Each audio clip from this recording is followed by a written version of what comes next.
Well, what's the Canadian look on at today? Well, it's a little bit of stuff that most people in the country don't either remember or even care. But about 89% of land in this country is crown land. And in British Columbia, it's about 94%. So when people say they own land, what they actually have is permission. Now, here's the part we don't say out loud that Canada has recognized the Indigenous peoples' prior claims to the land. And not had, have. And in most of BC, that land was never formally signed away in treaties. So that translates into the situation the Crown governs the land, but the title beneath it still active, still real, and still contested. Now we zoom out, and Canada has been a part of the North Atlantic Treaty Organization since 1949.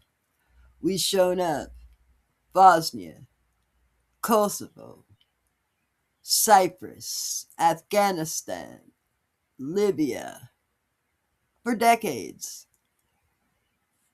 We've also been a part of the Commonwealth of Nations for over 100 years, funding it, supporting it, holding the line on democratic standards. That's the part people forget. That commitment. It isn't abstract. It's not just policy. It's people. Combat engineers building roads so others can move. Clearing mines so families can return home. Building bridges and sometimes taking them down to protect the people behind them.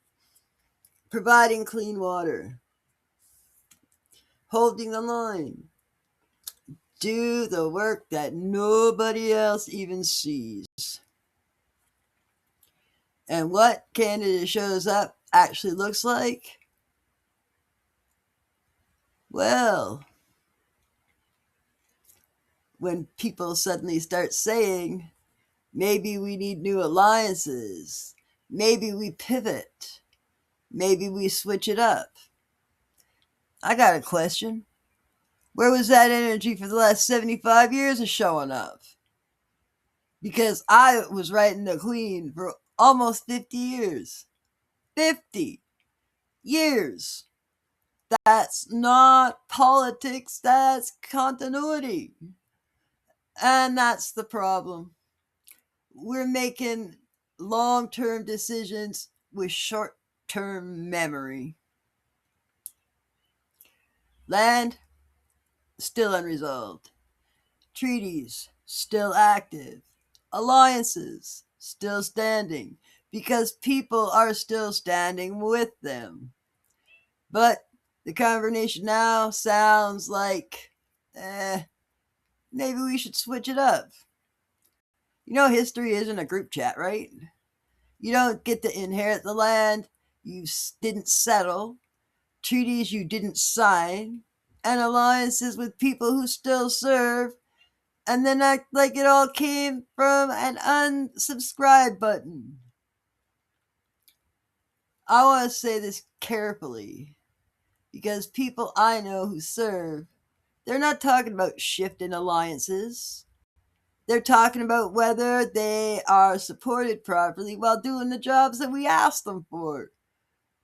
Not telling them that they're asking too much for us to give. I heard a prime minister say that. Respect, and nobody else stood up either after he said that. Respect isn't something you say once. It's something you maintain while people are doing the work. You don't need to rush. You really don't need to rush. You need to do it.